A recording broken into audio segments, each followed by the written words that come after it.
Hello everyone, this is Ahmed from PenPy Technology, and in this video we will be talking about where to download and how to install Git source control management. First, we will browse to git-scm.com. The link will be on the screen and in the video description.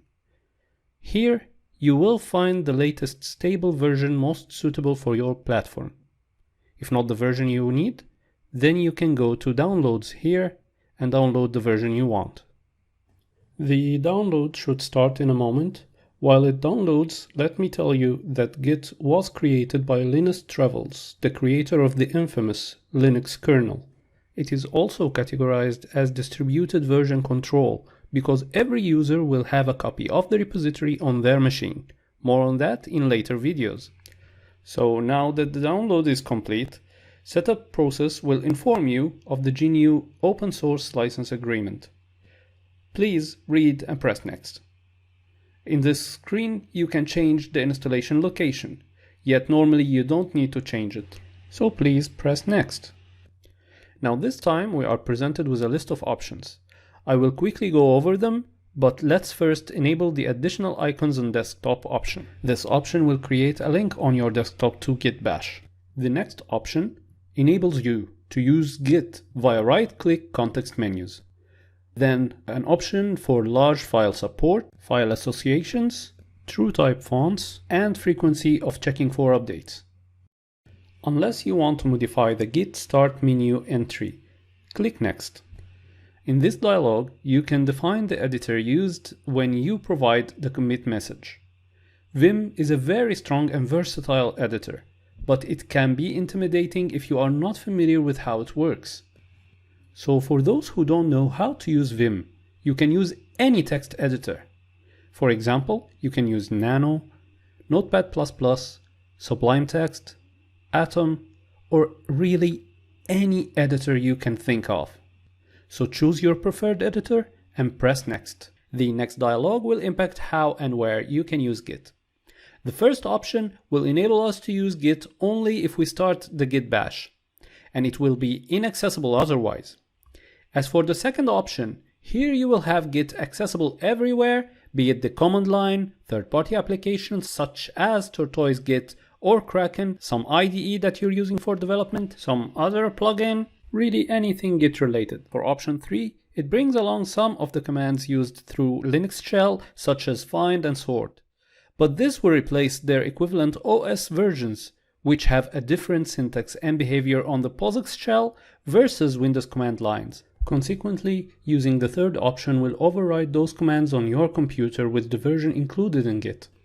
So, to put things into perspective, if you don't usually use command lines and don't use batch scripts to automate tasks on your PC, chances are option 3 is safe. Yet, if this is an office PC or if you use batch scripts, option 3 is highly discouraged. Our next choice is about HTTPS communication with the remote repository. The choice will depend greatly on your domain preferences, so if you have a security and/or administration team, ask them for the company standards. If this is your personal PC and you use it for your personal work with a public provider such as GitHub, GitLab, Bitbucket, etc., then OpenSSL library is a good option. The next dialog needs a bit of context. Each of the 3 major operating systems flags the line endings in textual files such as scripts or log files with one of 2 different hidden characters or both. And using the wrong one sometimes causes issues and sometimes just makes for poor display. Now Git can recognize those line endings and convert one of them to the other. But all of this becomes really important when the developers are using different machines. Because then, which line ending should we use? So in order to make everyone's work easier, Git gives you the option to convert the line endings while saving the work you have done back into the repository, which we call commit, in order to keep the line endings constant for all files in this repository. Yet, when you retrieve code to work on, which we call checkout, it converts them back for your convenience. Accordingly, if you are not working alone, you need to agree with your team which settings to use here. Otherwise, just click next. Here it gives you the choice to use POSIX or Windows style command window.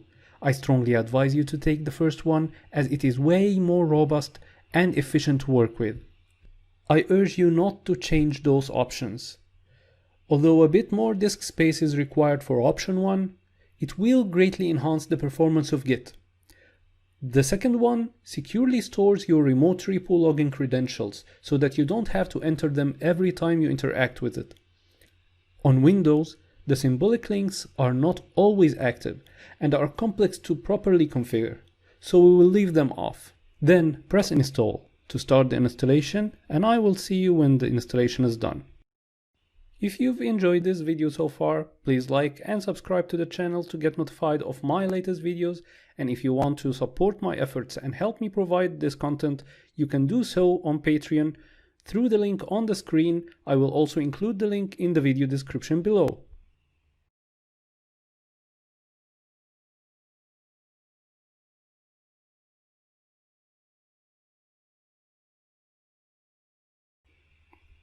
Now that the installation is complete, let's launch Git Bash.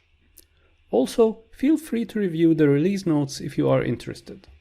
Now let's close the browser as it's no longer needed. Let's confirm that Git is working properly by asking Git for the current version installed by typing git version and press enter. It says here that Git version 2.26.2 for Windows is installed. Now that we confirmed Git is installed and working, our video is over. Yet, we will have more videos about Git, how to configure it, and how to use it. Please look forward to those videos, and thank you for watching. If you've enjoyed the video, please like and subscribe to get notified of our future videos. And find us on other social media as PenPy Tech. Thank you, PenPy out.